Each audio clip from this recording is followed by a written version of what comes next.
I wanted to share my experience with my daughter's Samsung refrigerator. It was having the evaporator freeze up. Apparently this is a design flaw in some of these Samsung refrigerators, the ones that have the twin cooling, which means you have an evaporator in the freezer section along with an evaporator in the refrigerator section. And the one in the refrigerator has issues with it freezing up. Now, just a little background on her refrigerator. This as you can see is a Samsung RF 263 model.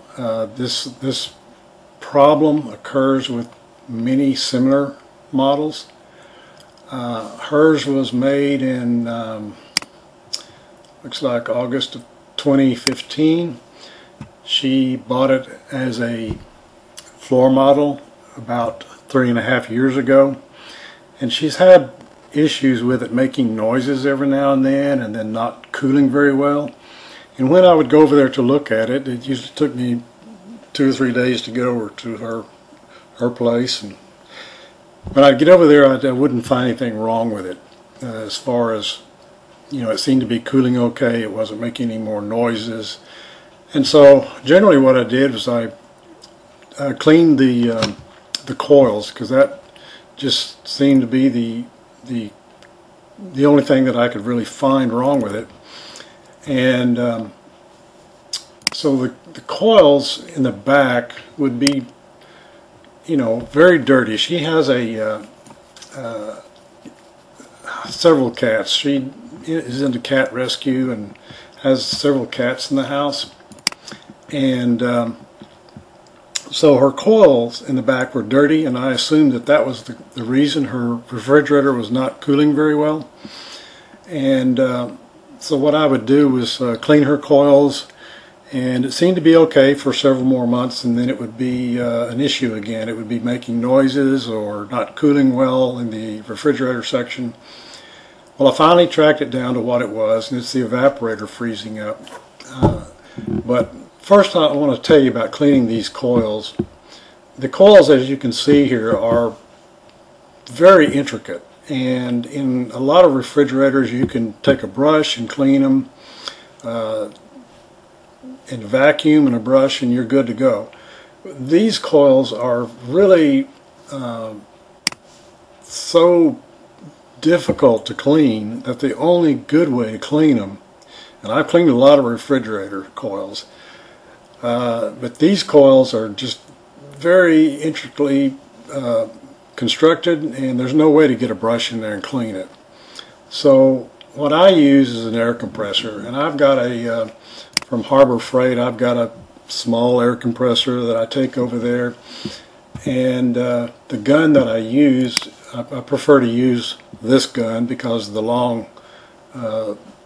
construction of it's the part that blows out here works very well in that design coil. Yeah, if you go to clean these things, and having to blow it, the easiest way to not get dirt all over the kitchen is to take a sheet and put it around the front and wrap it around the two sides at the bottom, and then cover most of the back. Leave a small space open where you're working.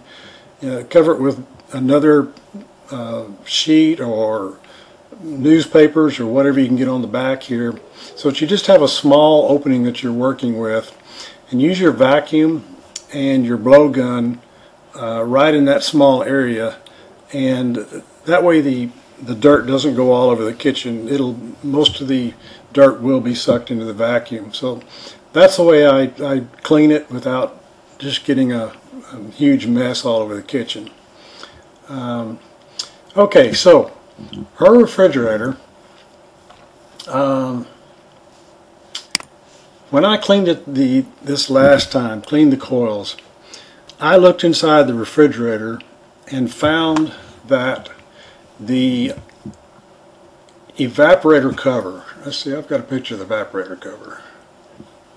Okay, here's the evaporator cover in back, and ice was coming out of these holes, and so it was getting late in the day. I've got another picture here. This is a different model, but it's got the same concept. The evaporator cover just had ice coming out of all these holes here, and so again, it was getting late in the day, and so we just left the doors open. We put all the food in ice chests and left the doors open all night, and I came back the next day. The evaporator was pretty well defrosted. It just had a little bit of ice left on the coils. You can see a little bit of it here. But you'll notice the tray at the bottom. This is where all the water drains to when the evaporator defrosts. You'll see it still has a lot of ice in the tray, even though this has been defrosting for probably about 16-18 hours at this point. And this hole right here is the drain hole. And so I eventually got all the ice out of it. I poured hot water in here and then sopped it up with a rag, and it kept pouring more hot water and doing that over and over again until I finally got it defrosted. Well, the ice was considerably down inside this drain. This drain does not go straight down. It comes down a ways and then turns over and goes off in this direction. Well, the ice was plugging it all the way down till about a ½ inch over here away from the drain.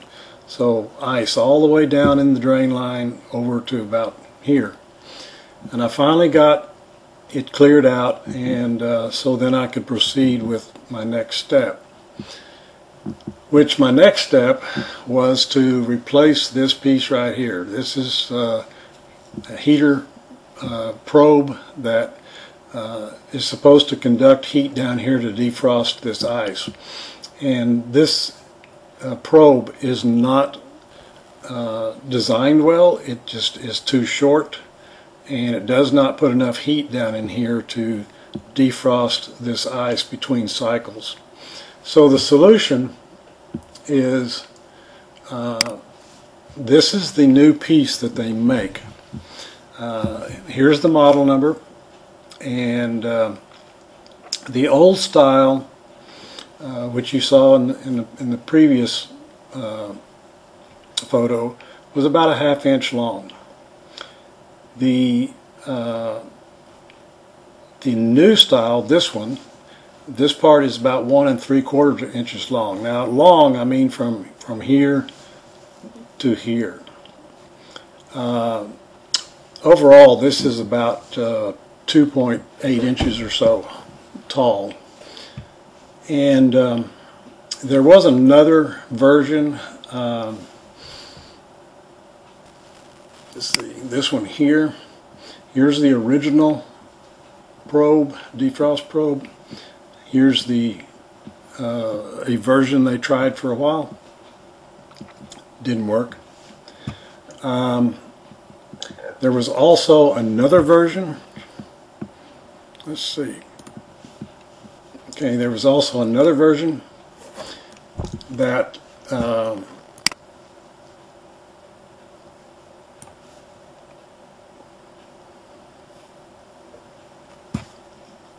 was a little bit longer. This is the original. This is about a ½ inch, and then they had a replacement version that was about 3/4 of an inch long right here. This one didn't work any better than this one. Now while I'm here,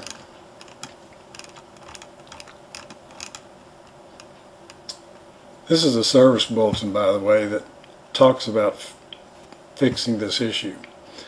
And of course the symptom is, you know, ice forming in the evaporator, eventually interferes with the fan. That was probably the noise that my daughter was hearing, was ice interfering with the operation of the fan. And then of course the drain freezes up and eventually water overflows and runs down under the crispers. Now she wasn't actually having that issue, the water under the crisper, but it probably would have gotten to that point some point in time. Here's a service kit that they released to fix this issue, and it consists of a drain tube, foam seal at the bottom of the drain plate, 2 strips for the back, and then a new heater strip. Now this is not the one that you want to get that has this, but they didn't change the part number. I'll show you that. One of the things that they did mention here is, you know, incorrectly mounted. This is the defrost sensor, but there's even a further change made to this, so let's ignore that for right now. Okay, here's the new probe that you were supposed to put in. Again, that's been updated, but here's where the seals that they provide, I'm not sure why they're calling them seals, because they don't seal anything. They're really more spacers. The 2 long strips go on the back of the aluminum plate that's behind the evaporator. You have to take the evaporator completely out, or take it loose and get this plate completely out of the refrigerator.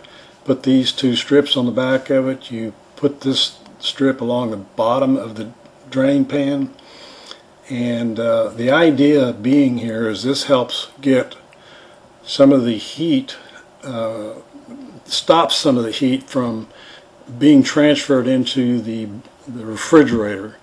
So the idea was to make this plate hotter and help with the defrost of the evaporator.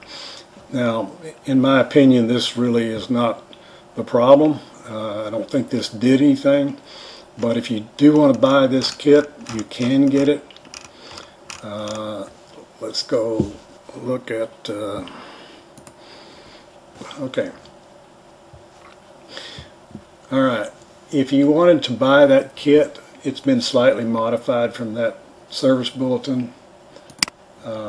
Here is the kit. If I look it up on Amazon, and you'll see you get those 2 strips that go on the back, you get the strip that goes on the bottom of the drain tray, you get a couple of tubes that you put on the back of the refrigerator down by the condenser coil, and you get that new strip right here that is the heater probe. So you see that has changed from their previous version, the short one. Now be careful when you look for that part number if you want to go this route, because not all of them are complete. You see, here's the same kit supposedly, and yet when you pull it up and look at it, all it contains is those 2 new tubes. So just be careful that you get the right one. Okay, now since I'm over here, if you want to buy that new drain clip, it is available. Just search for that part number, and there's multiple sources you can get that at. Okay, so before I really start telling you what I did, is you may want to look at some of the other YouTube videos, and there's a bunch of them out there. You can search for these search words. You get a whole host of videos, people trying different things to fix this. Here's another search, slightly different words, you get more videos. So if you want to go look at those and get an idea of what's going on, you may want to just stop this video here and come back to it later. But these, what I'm doing is, what I couldn't find in these videos was why. There was no explanation as to why. It just gave the, here's what we did, and it's for some people what they did worked, for some people it didn't work. But you may want to look at that. There's also blogs about this on Samsung websites. Here's one example, and it's long. I think this one's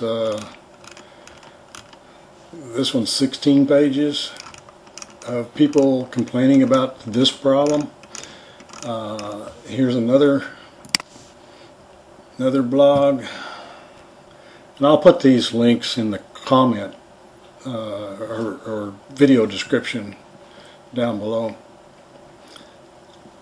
So here's another one.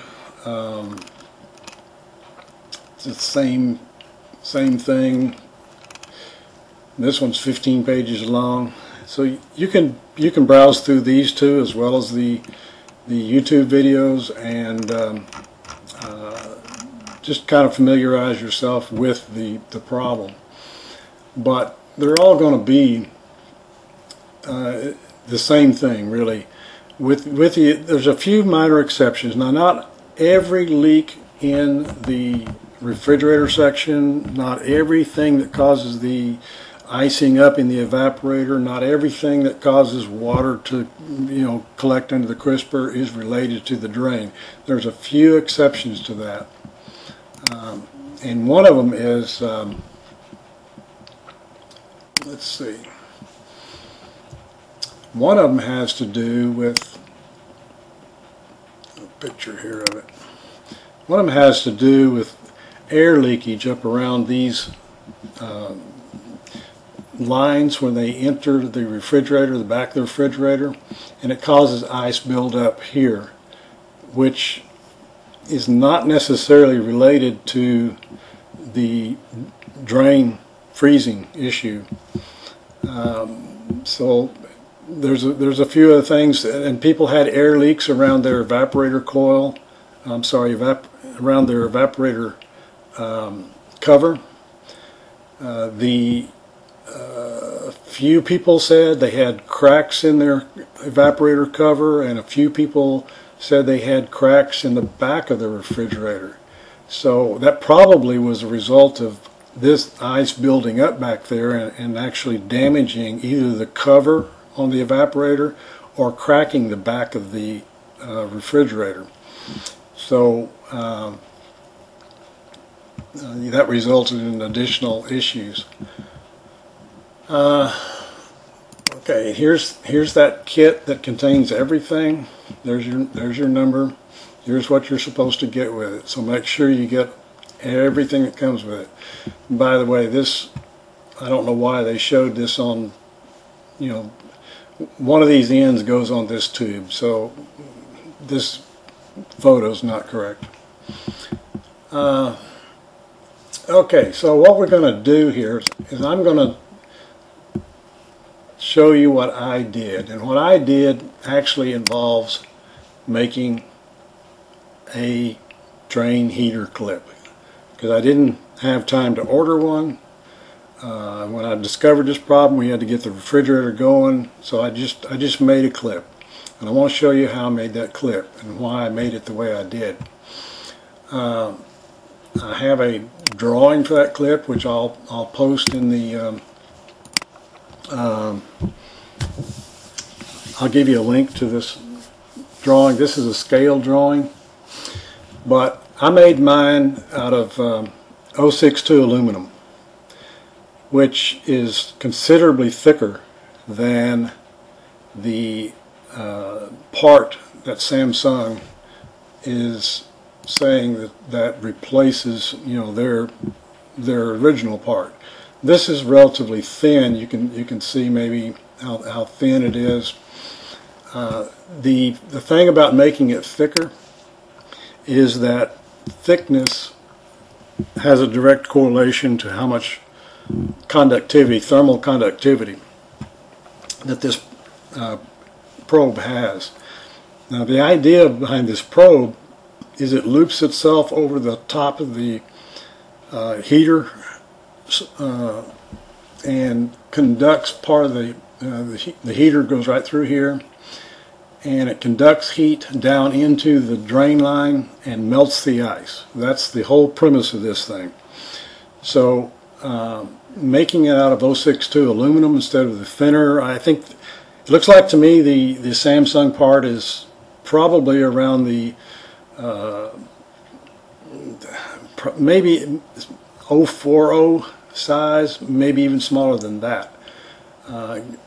It was very easy to bend when I bent it.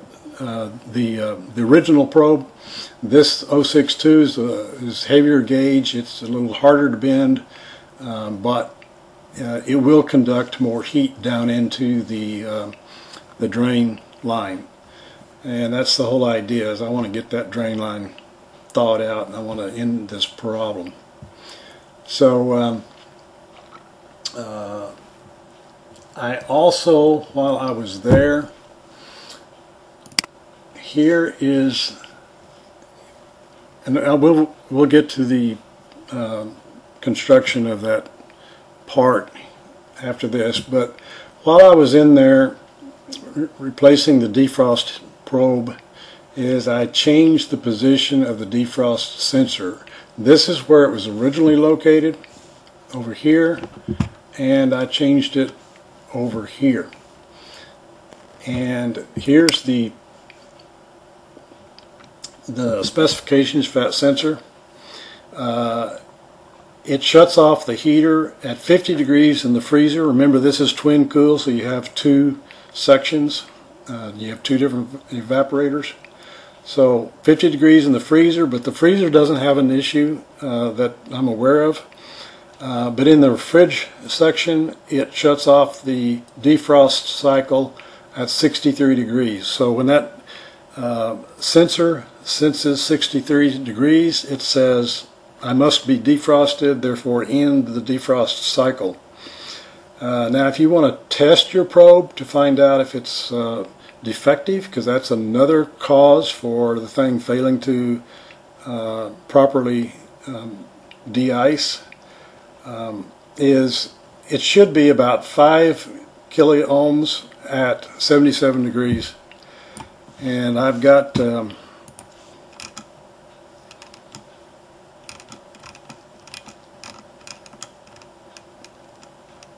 here it is. Okay, 77 degrees, it should be about 5,000 ohms or 5 kiloohms. Now if the temperature you're testing it at is a little bit different, then there's the values. But this is the reference number that they normally give, 77 degrees, 5,000 ohms. Now here's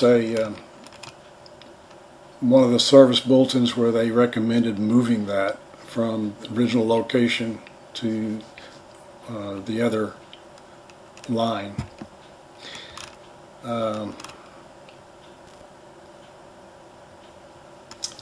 It also mentions down here, you'll see that in some cases the evaporator cover has been cracked by the ice buildup. So that's one of the things you examine your ice, possible ice damage for your evaporator cover, and also this part of the refrigerator, because sometimes it causes cracks in the back of the refrigerator. Alright, and here's another service bulletin, and the reason that you want to change that from its original location to the new location is this right here. It says it allows the unit to run a longer defrost cycle. So that would make sense, because that, if you look at where the ice can build up more is in this general area here. The sensor location over here, this is the heater strip down here, and of course warm air rises and it may melt this area before it has melted this area up in here. So relocating the sensor from here to here actually gives it a little bit more chance to do a full defrost, so that you don't end up with something like this. So for example here, if that defrost sensor had been located over here, it might have sensed that this ice was still here.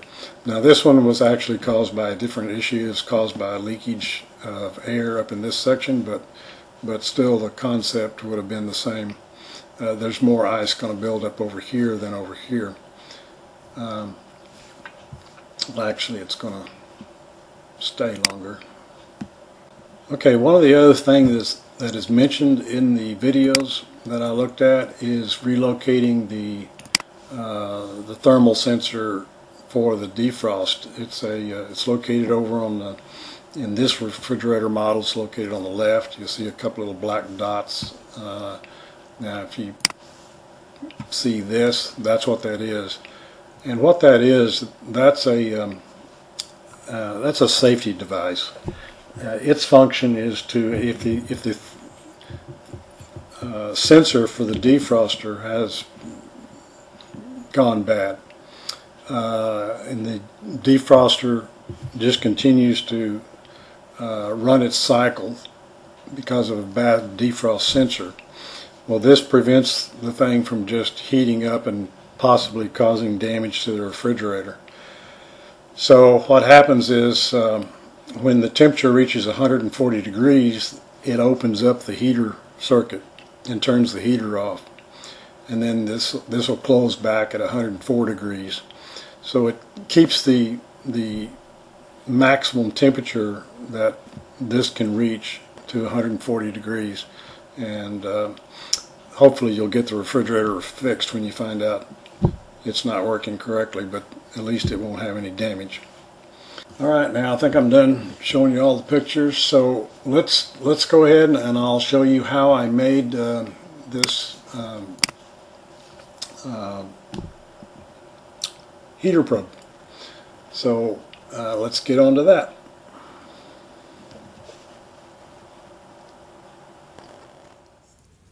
Okay, to make the heater clip, I've already pre-cut a piece of flat stock aluminum 0.62 thick inches, and I've cut it to 1¼ inches by about 4 inches long.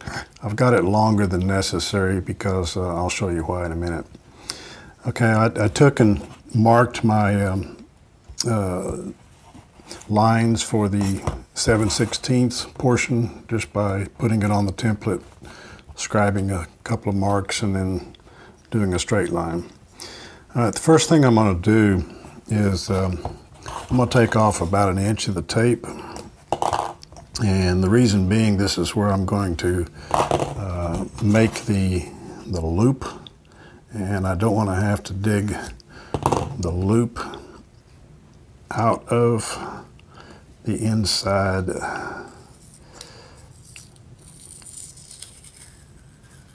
actually not the, I want to dig the loop. I don't want to dig the tape out of the inside of the loop. Okay, now I'm going to come down, about 3/4 of an inch, maybe a little less, it doesn't really matter.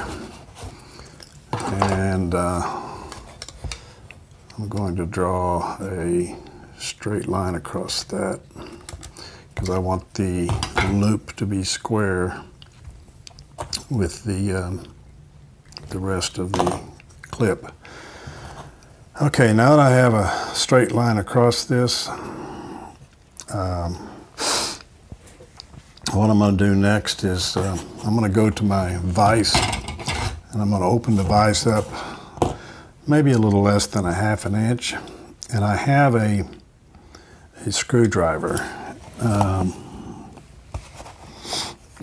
that's a 1/4 inch in diameter. And the reason I want the 1/4 inch is because I want the ID, it's written right here, I want the ID of that loop to be a 1/4 inch because that's the size of the heater. So I want it to fit kind of snugly on there and be the right size. So let me go do that right quick and I will be right back. Okay, I'm back, and I created my loop by driving my screwdriver down in here. Now, if you don't have a vise, you don't need one. I actually made the one over at my daughter's house just by pounding this thing out on the concrete over my screwdriver. So, and that worked pretty well. All right, now I'm going to take and trim off my excess that I put on here. I'm going to come down 7/16 of an inch. Looks like it turned out to be about a 1/2 inch, so I don't need to take much off. I could probably leave it at a 1/2 inch. Doesn't really matter that much, but I'm going to try to make it like I know the one I made for my daughter worked.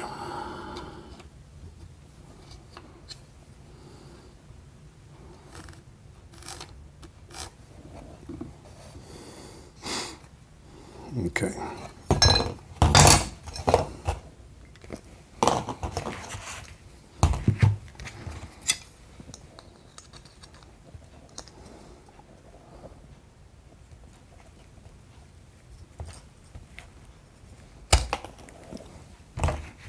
All right, got that cut off. Now to make the rest of the cuts.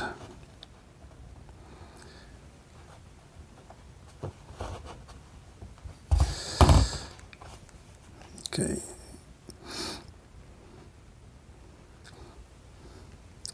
The 9/16, the 7/8, and the 2 7/8.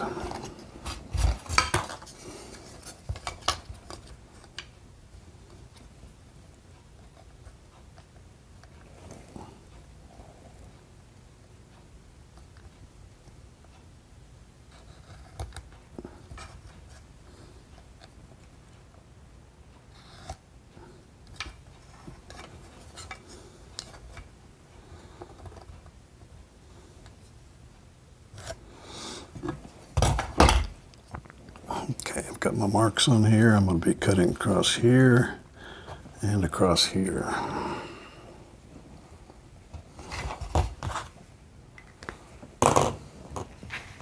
This.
Nothing really super critical about these dimensions, except this needs to be 7/16. The tube is about a 1/2 inch, so you want it to go down in the tube.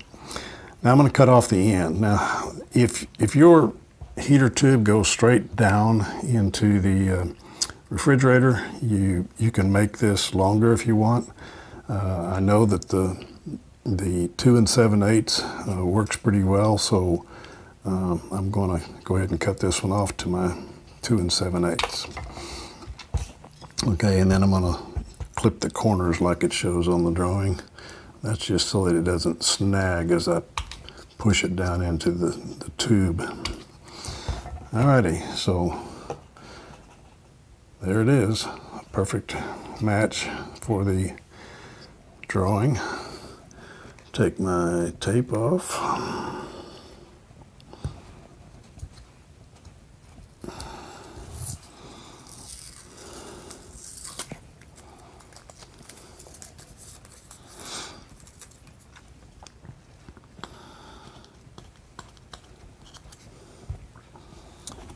Can't get my fingers on that.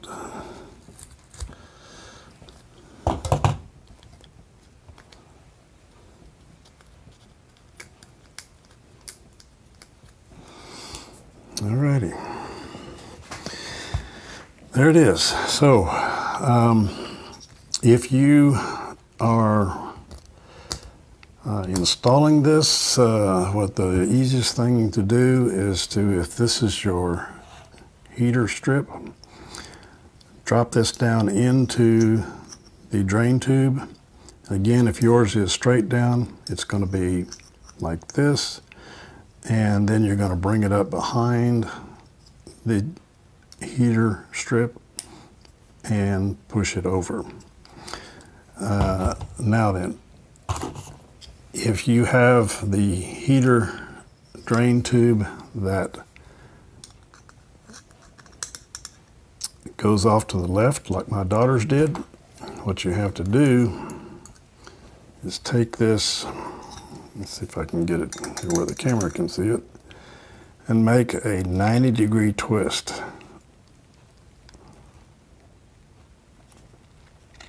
Like this.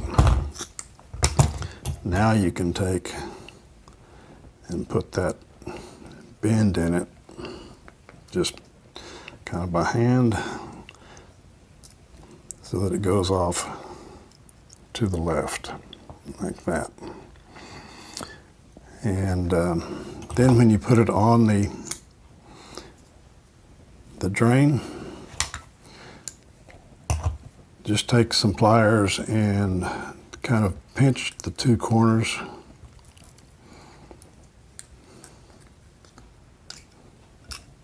of the clip just a little bit so that it doesn't come off. I didn't do that one enough.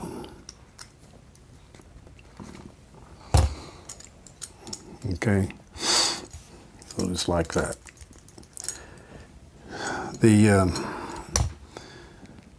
The clip's probably not going to come off, but you never know, if the refrigerator gets moved, it may decide to pop off the drain tube or drain heater.